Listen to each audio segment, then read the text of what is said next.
Top quality और consistent performance के लिए सिर्फ सिल्वर पंप। टॉप क्वालिटी और कंसिस्टेंट परफॉर्मेंस के लिए सिर्फ सिल्वर पंप, नाम याद रखना। त्यामध्ये अशी कंप्लेंट होती की काही around 540 bogus Shalarth I D त्यांच्या सिस्टमवर जनरेट कोणी लोकांनी केलेली होती आणि त्या अनुषंगाने वेगवेगळ्या शाळांमध्ये जे शिक्षक आहेत त्यांच्याकडे ते सॅलरी जात होती।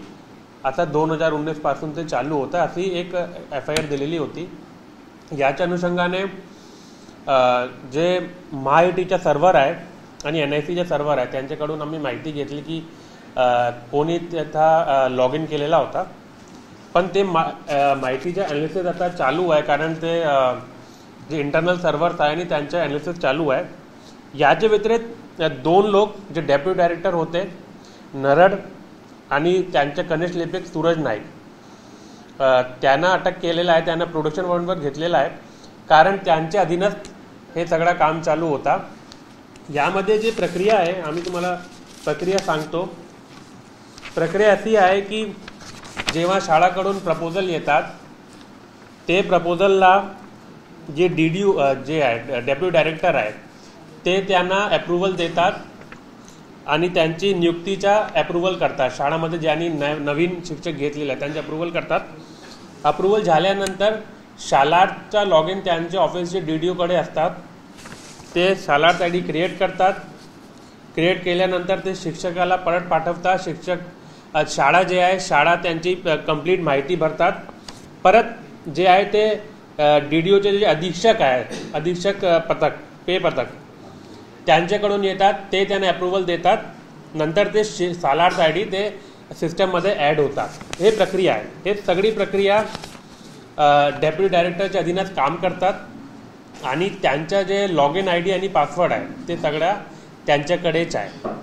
आता त्यांचे अधीनच हे सगळं झालेलं आहे, त्यामुळे त्यांना आणि त्यांच्या कनिष्ठ लिपिक त्यांना अटक केलेला आहे।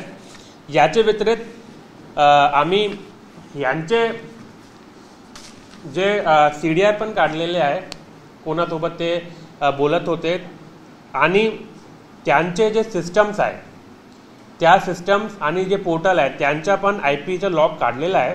आम्ही आता जे याचे व्यतिरिक्त जे सस्पेक्टेड आरोपी आहे जे त्यांचे अधीनच काम करत होते आणि त्यांचे जे मोबाईल नंबर्स होते त्याचे जे IP ॲड्रेस आहे आता जे आमच्याकडे माहिती आलेली आहे NIC वरून त्यांना आम्ही मॅच करणार आहे आणि त्यांचे विरोधात पण एव्हिडन्स कलेक्ट करणार आहे। शालार्थ ID अंदाजन त्यांनी जे दिलेले होते आता जे आहे ते 540 आहे जे बोगस क्रिएट केलेले होते। जे त्यामध्ये काही असे पण आहे ज्यांचे नावावर ते क्रिएट झालेले आहे ते लोक आम्हाला मिळत नाही आहे किंवा ते अस्तित्वात नाही आहे। अस्तित्वात नाही आहे तरी त्यांच्या नावाने पेमेंट उचललं जात होतं का? ते यामध्ये प्रोसिजर असं आहे की जे DDO office deputy director office आहे त्यांच्याकडून ते शाळाच्या अकाउंटमध्ये जातात आणि शाळाच्या अकाउंट नंतर ते त्यांच्या नावावर जातात।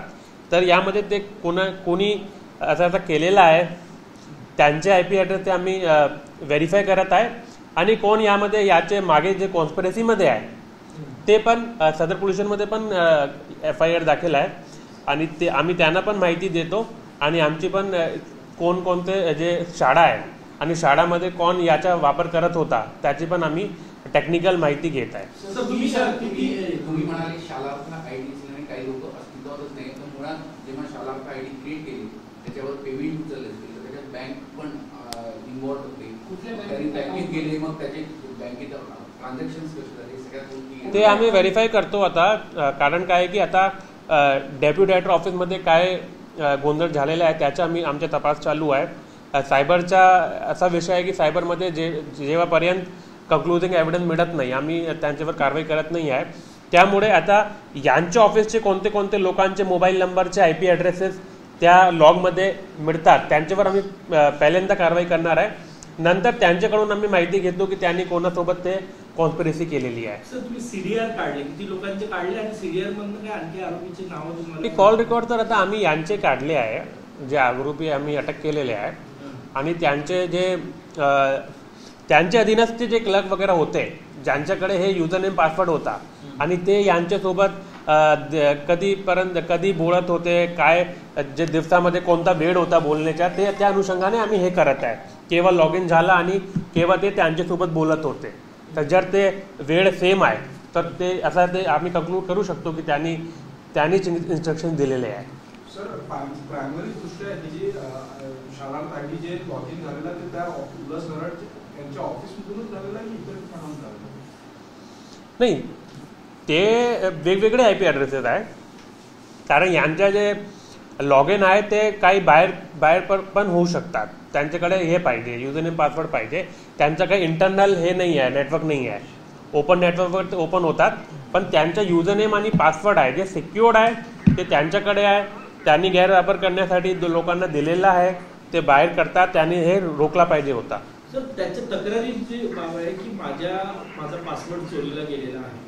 तर लॉग इन होण्याचं ठिकाण कुठलं आहे? ऑफिसेस आहे की इतर काही ठिकाणावर झालेले आहेत? ते कुठले कुठले ठिकाण आहे ते आम्ही व्हेरीफाय करत आहे. कारण जे माहिती आलेली होती NIC कडून ते कन्क्लुसिव्ह न होती. ते बरेचसे IP ॲड्रेसेस होते त्यामध्ये. कारण त्यांच्या काही इंटरनल सर्व्हर आहे जे VPN सारखे ते सर्व्हर आहे. त्या अनुषंगाने आता आमची व्हिडिओ कॉन्फरन्स पण आहे त्यांच्यासोबत. ते आम्ही कंक्लूड करणार आहे 1 आठवड्यामध्ये. सर, ही मार्च महिन्यात तक्रार झाली होती त्या समितीचे जे त्यांच्या मार्फत ती तक्रार झाली होती. तर याची कुणकुण केव्हा सावधता आली होती म्हणून ते डायव्हर्ट करण्याच्या दृष्टीने याची तक्रार झाली होती. स्वतःला गार्ड शील्ड करण्यासाठी त्यांनी सायबरला बनाव केला आहे प्राथमिक तरी वाटते का सर? बनाव केला नाही, ते आता आम्ही त्यांना अटक केलेलाच आहे. त्याचे पण आमच्याकडे पुरावे आहेत, ते त्यामुळे अटक केलेला आहे. नंतर त्यांच्या अधीनच झालेला आहे. त्यांची रिस्पॉन्सिबिलिटी आहे. त्यांच्याकडे युजरनेम पासवर्ड होते, त्यांनी चेंज करायला पाहिजे होते. त्यांच्या जे पोर्टल आहे त्यांनी सिक्युअर करायला पाहिजे होतं. ते सगळं त्यांची रिस्पॉन्सिबिलिटी आहे. आणि त्यांचे जे कॉल रेकॉर्ड्स आहेत ते पण मॅच होत आहे. लॉग इनचे टायमिंगवर मॅच होत आहे. ज्यावेळेस लॉग इन केलं त्यावेळेस कॉल कुणाशी होत होते संपर्क? त्यांच्या अधीनच लोकांसोबत. त्यांच्याकडे लॉग इन पासवर्ड आहे आणि त्यांच्या अधीनच लोकांकडे आहे, बाहेरच्या लोकांकडे नाही आहे. याचा अर्थ असा आहे की उल्हास नरड यांच्या सांगण्यावरून त्या सगळ्या गोष्टी होत आहेत. आम्ही कंक्लूड करू शकत नाही आहे, पण आमची तपास ते चालू आहे. सर, मग उल्हास नरड यांची नेमकी भूमिका काय? कारण की पासवर्ड खरं तर त्यांच्या नावाचाच असतो. तो वापरण्याचे अधिकार दुसऱ्याला देताना किती लोकांना दिले असं काही गरजेचं होतं का की सरसकट त्यांनी सगळ्यांना 5 ते 7 लोकांना ते पासवर्ड दिले होते कार्यालयात? नाही, ते जे त्यांच्या जे क्लर्क आहे पे युनिटच्या आणि जे सालार्थ आयडीच्या जे क्लर्क आहे दोघांकडे ते होता ते युजरनेम आणि पासवर्ड, आणि त्यांनी दिलेले होते. पण त्यांनी हे जे फेक सालार्थ आयडी जे क्रिएट झालेले आहेत ते आता त्यांना प्रोटेक्ट करण्याची त्यांची जिम्मेदारी होती. आणि आता हे जे झालेलं आहे ते आमची तपास चालू आहे. आम्ही 1 आठवड्यामध्ये ते पण आम्ही कंक्लूड करणार आहे की हे जे IP ॲड्रेसेस आहेत ते कोणी आणि कुठून वापर केलेला आहे ते कंक्लूड होणार आहे. आणि त्यामध्ये आम्ही हे जे डॉट्स आहे ते जॉईन करणार. आता 2 जणांना अटक झाली, याच्या पुढे अटक होणार आहे. अटक होणार आहे कारण त्यांचे जे अधीनस्थचे लोक आहेत ज्यांच्याकडे हे युजरनेम पासवर्ड होता ते आम्ही अटक करणार आहे. आणि त्यांचे IP ॲड्रेसेस याचे जे लॉग आलेला आहे NIC वरून त्यांच्याकडून आम्ही व्हेरीफाय करणार आहे.